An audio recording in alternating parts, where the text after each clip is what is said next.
Welcome to the Wildverse podcast, where we introduce you to the wild world of taxidermy, a place where artists and hunters collide. I'm Ashley. And I'm Heather. For this week's episode, we thought we would like to talk about the world of taxidermy competitions. Since show season is just beginning to kick off, we thought it would be a fitting topic for new and seasoned taxidermists alike. We will be covering things like how you enter a piece, how the scoring system works, some of our own experience in the competition room, and more. We're also going to discuss a little bit about what goes on behind the scenes and what it takes to put on a show. Stay tuned to the end to hear a little bit about upcoming shows, too.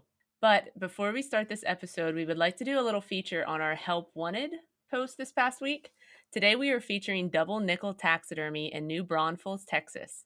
I had the pleasure of speaking with Courtney Shaheen, the shop foreman, and she gave us a really great idea of what type of employee they're looking for in their shop. Yeah, so firstly, they are a great help wanted ad for this episode because their shop owner, John, really encourages his employees to go enter and learn at competitions. He even pays for you to attend the Texas State Show, and if you get a blue ribbon, he sends you to the World Show. I'm not even going to lie, that sounds tempting to me. Right? They are looking for any help they can get. If you are completely new to taxidermy, they will hire you on as a paid apprentice and teach you all you need to know. But if you are an experienced taxidermist, they would love to have someone who can just jump right in and help with the workload. Yeah, and she said it's a fantastic work environment with a great boss. They're currently a team of 7 taxidermists and 2 finishers, and they're a very young crowd with ages ranging from 19 to 44. And she also explained to me that there's plenty of housing opportunities within 30 minutes of the shop for anyone who may be considering living in the beautiful Texas Hill Country. If you would like more information, please reach out to them on Facebook. Again, their business name is Double Nickel Taxidermy. They also have a listing on Indeed.com. Yeah, I have to say, if it wasn't for being a bit tied down here in Pennsylvania, that job sounded great to me. Right? That's a great opportunity for somebody. Absolutely, especially if you're learning. Right. All right. So I'd say it's time to get into our discussion on this crazy world of taxidermy competitions. I agree. So, where should we start? Well, I guess how you enter a competition would be a great place. Firstly, I will say that all state, national, and world show signups can vary, but for the most part, you can either sign up online or through the mail if you want to capitalize on the early registration discounts. But you can always sign up when you get to the show, or at least always. I know Nationals last year, they said you had to pre register. I don't know if they're going to do that this year, but sometimes the rules do vary. Yeah, they do. Like each show is always different. I always try to save a couple extra bucks by doing the early pre registration, but there are times that you forget or you don't know what exactly you're going to be taking. So, signing up when you just get there is great too. But for Nationals, for instance, that would just be, I would be heartbroken if I showed up somewhere and they were like, nope, you had to pre register. So, make sure you read the rules. Right, it's important to check, but then also, I know, Heather, you could probably touch on this topic that it helps the associations when you pre-register that so then they have an idea of like how many people are coming and what's going to be brought into the show, etc. Yeah, it's nice to kinda know your numbers, you kinda know how much to expect. You can get the pamphlets and stuff that everybody gets all set up, your competition things are all set up, so it is nice if you pre-register if you wanna help out the association a little bit. I'm sure that's why Nationals did it, so that they could have everything set up and ready to go when the people got there. But one of the more confusing things that you deal with when you are signing up for your mounts, if you're new to this, it's which divisions and categories that you should be writing down on your entry form. Here's a picture of our PA show form as an example. We send this out in a magazine to everybody. I know when I was first looking at it, it is very daunting. Yeah, it can be maybe a little overwhelming, especially if you've never competed before. Like I told you, Heather, sometimes, because me and you have both competed so much lately in the last couple years, that sometimes we might forget how like confusing it might be to somebody who's never competed before. Or even if you've only competed like a handful of times, like it still might be confusing. Yeah, yeah, it is. And I guess what I'd first start out with, at least on this sheet, the first thing to put down is a category. Those categories range from like whitetail, game heads, small game heads, life size mammals, small life size mammals, like fish, skin mounts, reproduction mounts. Like there's a lot. There's a lot to think about. But when you look at your rules, hopefully that your state association or nationals or worlds has, you can see which categories are down there and which ones are fitting. Like, for instance, a small mammal, you wonder how do you decide what's a small mammal? And pretty much everywhere now is, coyote size and smaller. Right. And then you get, I think, like, like we've been talking about nationals, I think they do a medium mammal now. Maybe I'm making that up. But yeah, like so many categories. And what's nice is like, if you sign up in person, obviously you can talk to somebody right there in person and ask, hey, what category should I enter this thing? You can kind of explain what you have. Or you can always call over the phone. There's usually somebody who you can actually speak with. That's what's nice about having so many people involved with these associations, is that there is usually somebody you can talk to and ask questions, especially in regards to how to fill out the form and what categories and all that. Yeah, yeah, I agree. Always call somebody, or like you said, just wait till you get there and you can talk to somebody. They'll talk you through it. But actually, if you wanted to touch it all on what division you decide to enter, that would be kind of nice. Yeah, so what division to enter? So divisions, usually there is, perhaps a youth division, a novice division, professionals, masters. Sometimes masters is called division of excellence, sometimes professional division is called the open division. There's all kinds of different divisions you can enter. Also, there's a commercial division. And so what division you should enter generally is determined by your experience level, not just with competitions, but your experience level as a taxidermist. For example, when I first competed at the California show so many years ago, they said because I had never competed before at all, they said I had to compete in the novice division, which you can kind of contest that a little bit, but that was fine with me. So at my first show ever, I competed in the novice division. But if you've been a taxidermist for, multiple years, a decade, whatever, probably competing in the professional division or open division is a good place to start. But it really just depends on your experience level and what you're trying to get out of the show. What do you think? I agree. I know when I first started, I mean, I was only in my first couple years of doing taxidermy. So I started in the amateur novice division myself, which is a great start because if you don't know exactly what all to put into a competition mount, it's a really good start to be like, oh, like these are the things that they're looking for that I need to up my game on or, you know, whatever. So like I went and I placed first and got a best of category in novice. So then I moved up to professional. I didn't have a choice, at least in that division, like small game head. I had to move up.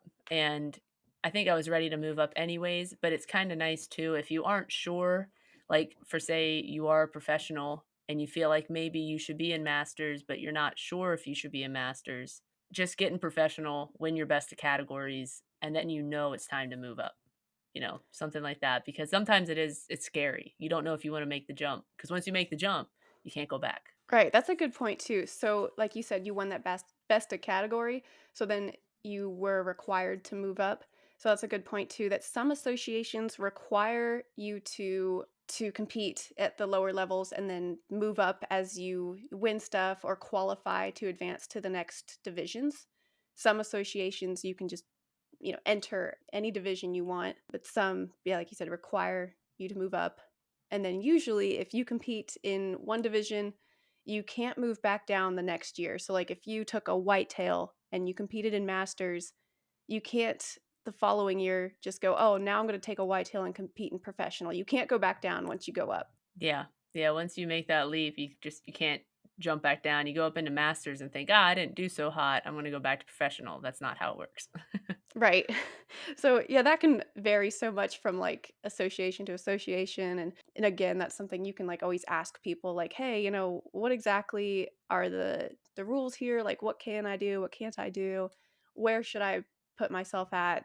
And, somebody can give you some good advice if you're not quite sure. Yeah, yeah, and for those taxidermists who don't really want to get picked apart so much, they do have that commercial division, like Ashley said. That's more for, you just want them to judge pretty much the work that's going out the door every day. You take a deer head off of your shop wall that was going to a customer, and literally all they do, you hang it up, and they will step back at like 10 or 15 feet. I don't even think they use a flashlight at all from that distance. They just kinda look at your mount and kinda decide, okay, is it a blue ribbon worthy? Is it like, red ribbon worthy? But at least at our show, you don't get blue ribbons and red ribbons. The ribbons are like a different color if you enter that division. Yeah, like you're saying, commercial is a good place to just get your commercial work judged from a distance. It's just another kind of category, but usually at commercial division, you're not eligible for like the bigger awards. You're not hands on being judged. Well, that reminds me too that there is also collective artist division. That's if you and another person or multiple people have collaborated on a mount, you put it in the collective division. Yeah, and that's something that I actually learned about last year when we took our collective piece. I assumed that the collect at least in our state, I don't know about other places. I assumed that if you entered something in collective artist, you literally are just eligible for the collective artist award, and then you got that ribbon. Like that was it. But in our state, the collective artist is that was actually eligible for any special awards.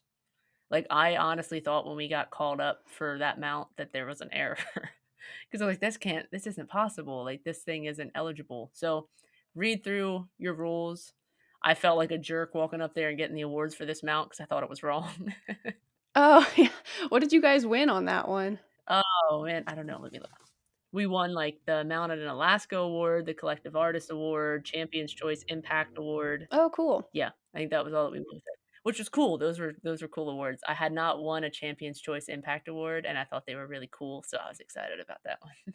Yeah, that's there's so many different, what's the word? Like, variables and so many different, like, criteria for each category, and it varies so much, and so it can even be confusing for me sometimes to keep track of everything. So I refer to, like, the rule book all the time, like, in different associations. I refer to, like, the handbook. And your Pennsylvania, you guys have a good competition, what do you call it? Like, competition rule book pretty lined out. Yeah, yeah, I think we pretty much took kinda notes from the World Show on most of our things, so we tried to kinda just stick to that standard. But I know when you're signing up mounts, kinda getting back to that, we have the column for our species and our whether it's a floor mount, a table mount, a wall mount, that's always just kinda nice for the competition chairman and stuff to know. So you wanna mark that stuff down as well. Species is nice because it just goes on your little card. Most people are gonna know when they look at something what it is, but you never know. Right, that's a good, thing to indicate too, because of course you get categories like whitetail. Obviously, the species are all gonna be whitetail, but then you get game head, and you could be bringing a zebra, you could be bringing a coyote, any kind of game head.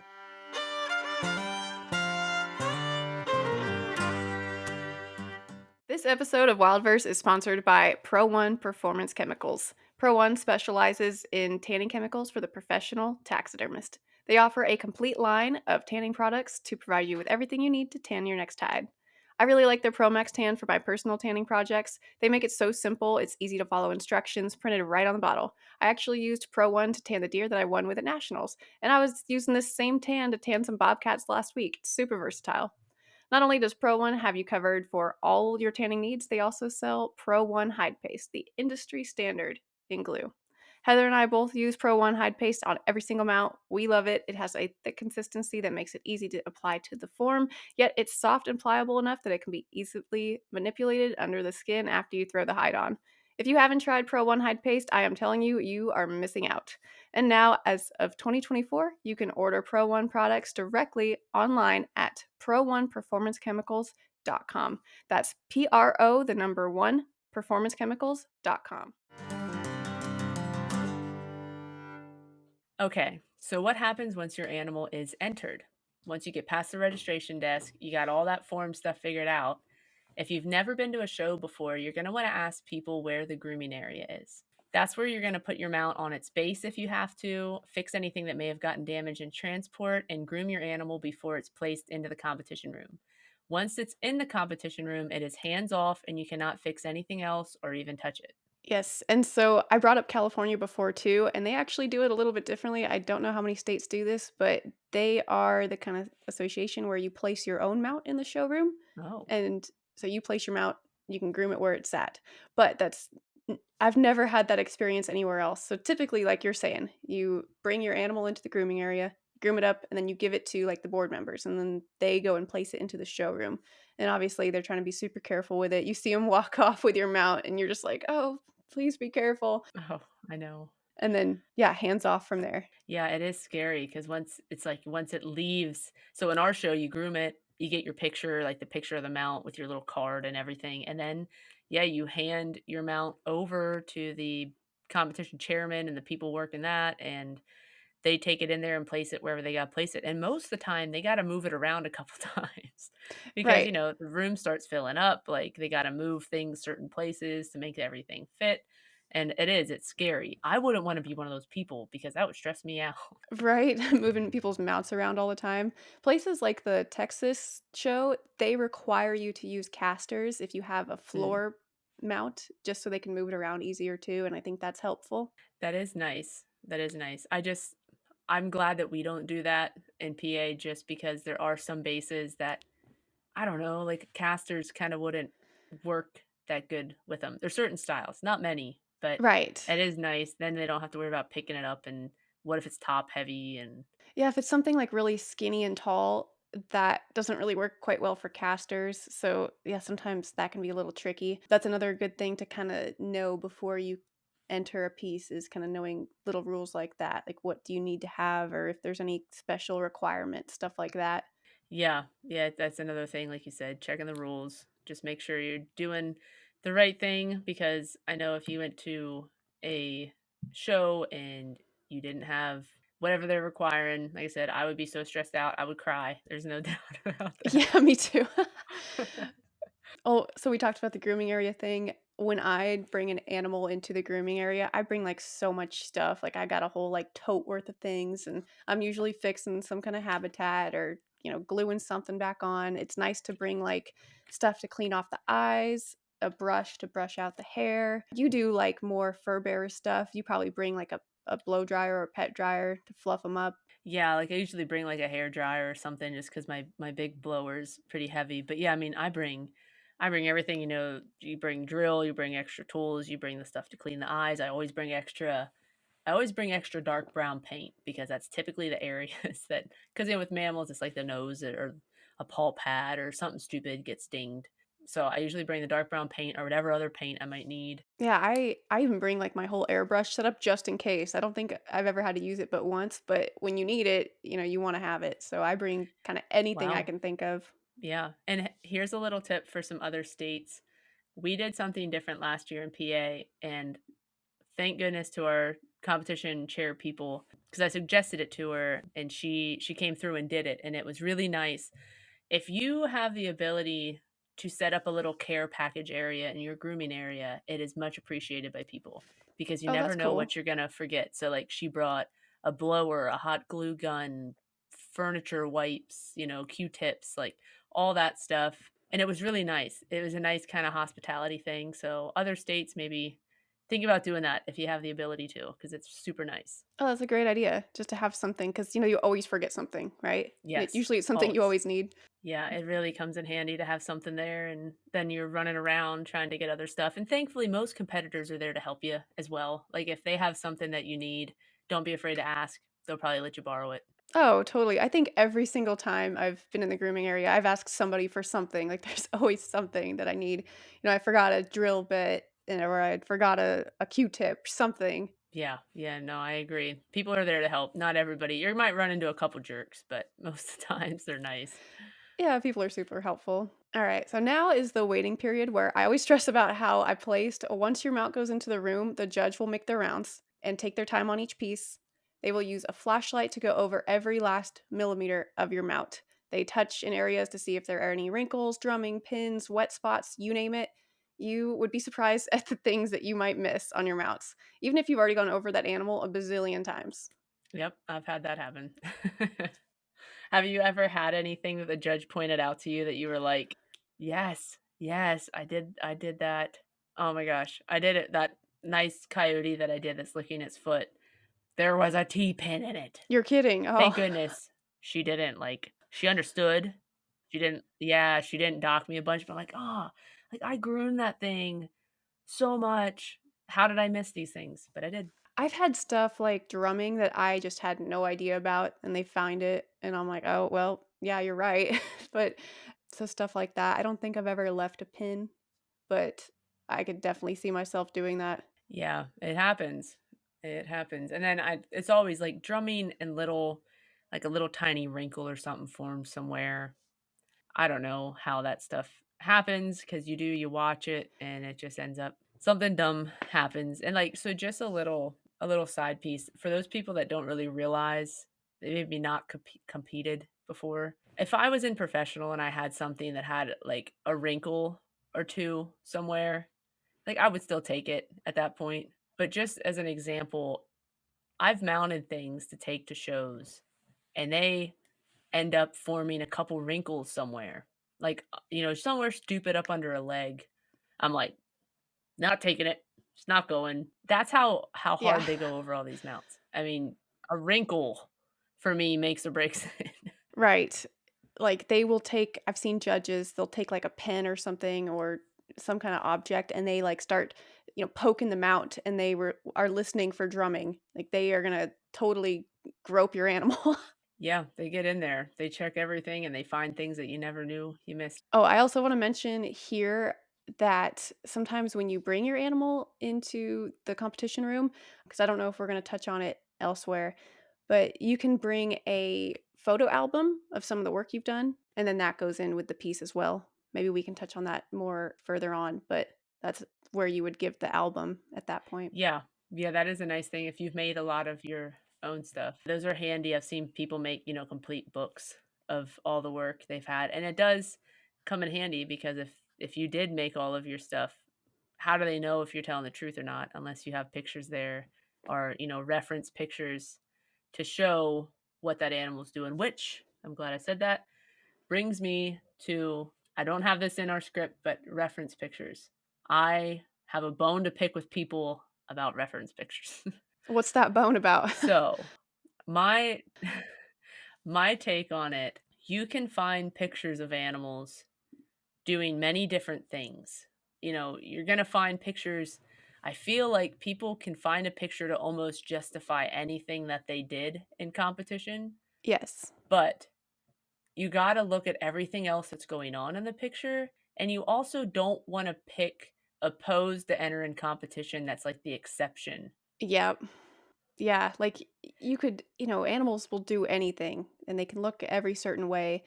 But, yeah, I think it's important to kinda you're making the animal look as realistic as possible, so, like, if you are mounting an animal that has, like, a what do you call a huge underbite, that it's gonna look funny no matter what. It doesn't really, like, you're gonna have some major references for that kinda situation. Yeah, and I've had people show me reference pictures that they're like, "See, like, this is doing they said it's wrong, but it's doing this in this picture." But, like, the picture was like of it was like of a little tiny section of the animal that you really can't tell what else is going on. Like, maybe the animal's doing something different, and the fin is that way, but in your mount, that animal's not doing that, and it wouldn't move its fin that way if it was doing that. I just saw something on Facebook that's been floating around that a bunch of people are, commenting on with cat claws. And just because you see a bobcat's claws are out and it's laying down, like you got to read the rest of the picture. Don't just look at that one thing and think, "Up, see their claws can be out at any time." Well, you know, it looks like to me the cat's somewhat what people call making biscuits. It's pressing down with one foot, kind of curling up with the other foot. So yeah, its claws are out. Right, like, animals can do everything, they can do every kind of, possible pose, articulation, whatever, but yeah, a judge will know if something looks natural or if it is a natural pose, like, most judges know that stuff. Yeah, yeah. So try to pick, good reference pictures. Don't try to find just the one there that you think like, that one, I'm gonna do that and really catch them off guard because they're probably gonna mark it as being wrong because it might be wrong. Right. Alright, so and each show differs as to when you will get your critiques. That's where you find out what your score is and what advice the judge has to offer on your mount. You'll see when you enter a competition room that there are more than just one blue ribbon. There are several blues, reds, yellows throughout the room. That's because of what's called the Danish system. You can think of it as your piece went into that room with a perfect score of 100. Then the judge takes away points for the things that they find wrong with your mount. A blue ribbon is a mount that scores between 90 to 100, red is between 80 to 89, and a yellow is between 70 to 79. So, like, blue first, red second, yellow third, etc. Yeah, and anything that scores then below a 70 is just given an honorable mention. It's not given nothing, but it does get like a white ribbon. And I also wanted to add that you can gain a couple extra points for artistic composition, difficulty, or if you made some of your own parts. Just like we were saying in the reference pictures, you're definitely going to want to put pictures in if you did make your own parts. But also, the most I've ever earned for any of that was maybe like 1 or 2 extra points for like artistic merit. So if you go there, like, don't expect that you're going to turn like a 86 red ribbon piece into a blue ribbon piece just because it's artistic. I've done some pretty artistic stuff, and I was really surprised when I only got like 1 extra point. Yeah, same here. I've maybe gotten like 1 or 2 artistic composition points on any one piece. Like you're saying, you're not gonna, like, all of a sudden, bump yourself up 5 points usually, like, unless you did something extremely spectacular, but that is a good point that you can get some extra points, and they're not guaranteed. I've heard some people say like, "Oh, well, I made my own piece, why didn't I get," or, "I made my own mouth, why didn't I get an extra point?" Well, you won't always get the extra points for doing stuff like that. Of course, you have to do them well. The judge has to determine that you should get awarded an extra point for that kind of thing. Yeah, yeah, it is always up to them, and you can kinda when you get your critique sheet, you can look at it and see what they wrote down, and then it's really great when they get to explain all that stuff to you as far as, what they liked, what they didn't like. Because sometimes the notes don't make a lot of sense. Because 'cause you're like, "Man, what are they talking about?" Like, I had my little flying squirrel that I had, and the one judge said that you could feel the stitching in the notes, and I'm thinking, "Man, like, I didn't sew anything on this, like, what are they talking about?" And then he explained to me what he felt that he thought was stitching, and, it's nice to get your actual critique. So don't ever, like, skip that because 'cause you're upset about maybe how you did or you're too busy. Yeah, that's a great point. That's another thing. So after, your judge judges your piece, maybe after the banquet or sometimes before, you get a chance to get a critique one-on-one with the judge, and the judge will go over everything with you, kind of say like, "This is why I knocked you down. This is why you got a red. This is why you got a blue. Like, this is your major flaw. You did this really well." They will go over things with you, and I've had some really great critiques, and I've always learned something in the critiques. They're optional, but I don't see why anyone would ever not get a critique. Yeah, I think the only times I've not gotten critiques is when, I've maybe taken them out to another show just to go to the show and I enter it there. Like, I don't need to get the critique. There's all these other people in line. Like, 'cause typically it's lined up pretty good and you gotta wait in line. And, That's true. I might have skipped him then, but that's another kind of a good point.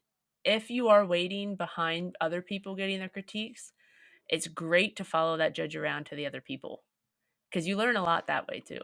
Yeah, so when critiques are going on, just because they're not critiquing your amount at the time, usually you can go in and you can listen in on other people's critiques. And that's, like you said, a great way to learn new information. Yeah, Like, this last year at Nationals, they didn't let people do that. And that was kind of a different situation.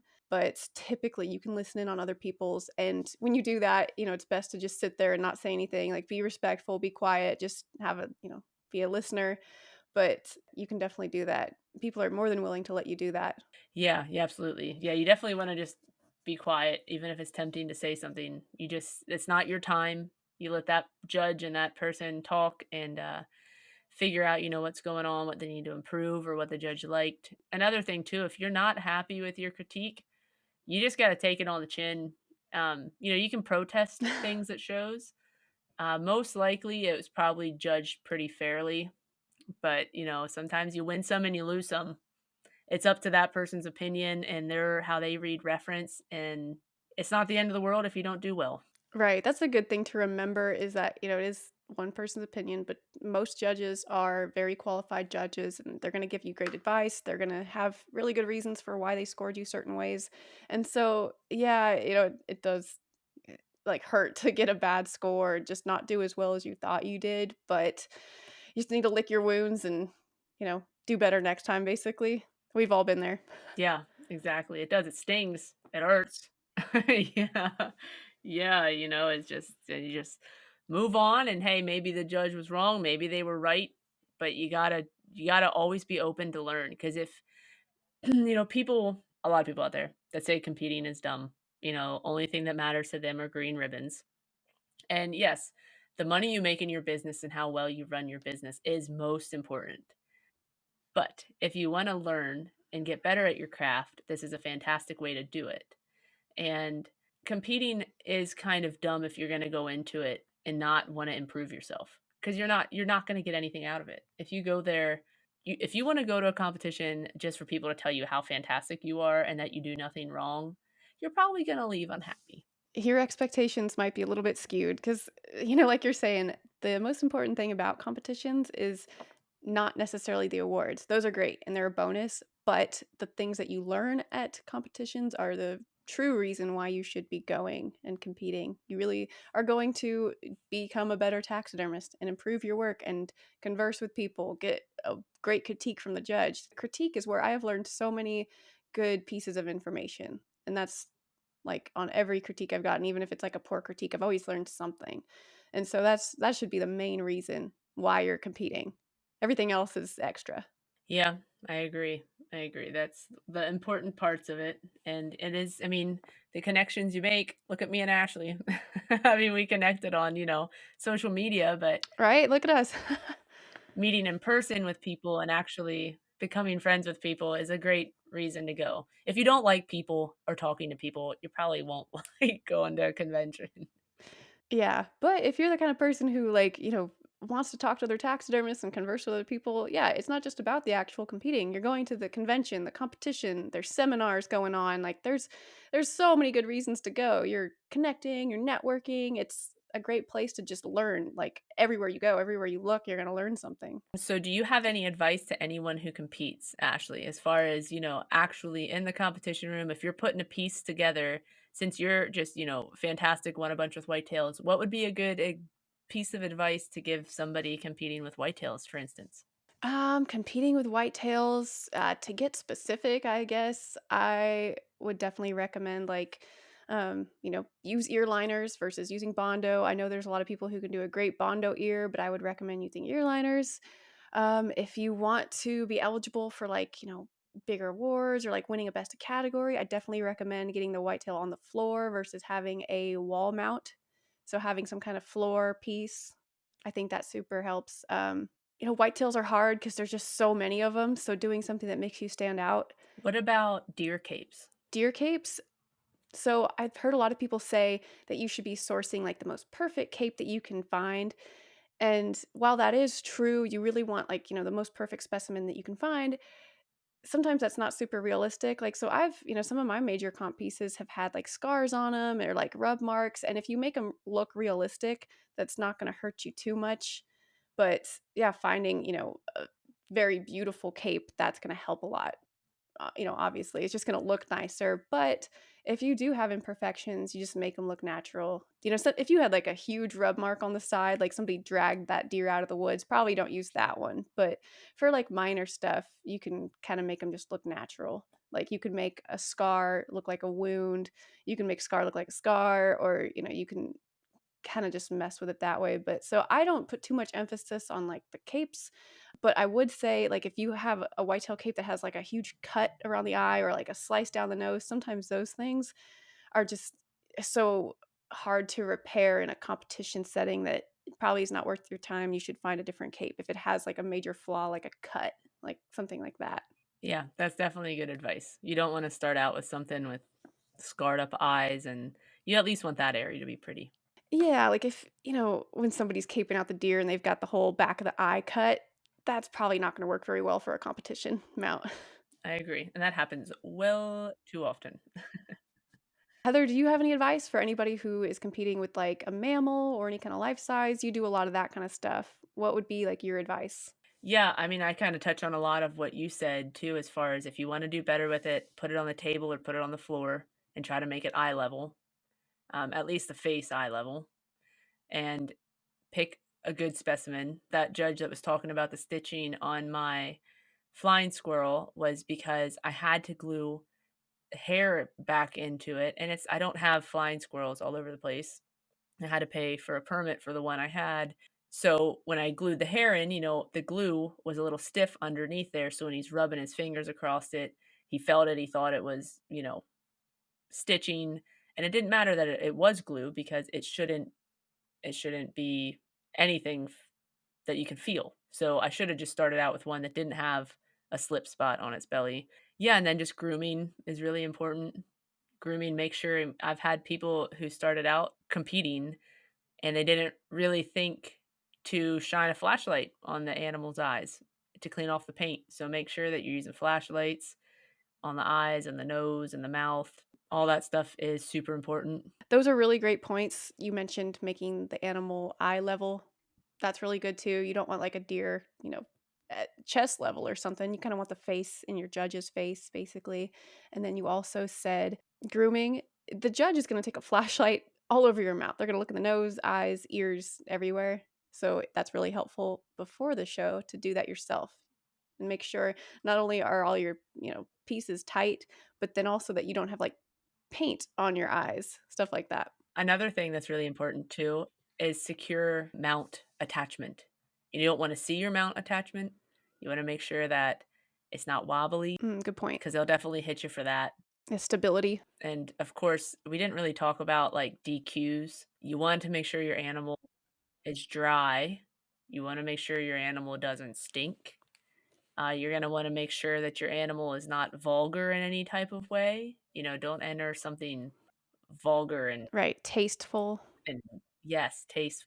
You want your mount to be tasteful, so those are things to keep in mind as well. Right, and DQ'd, like disqualified. You can be disqualified if you bring a mount that's not dry all the way, like it's still in the drying process and it might be wet or something. That's very possible. So it has to be a very completed mount. Yes, because it's somewhat unfair in a way if the mount is wet because things haven't really shrunken up how they would if they were dry.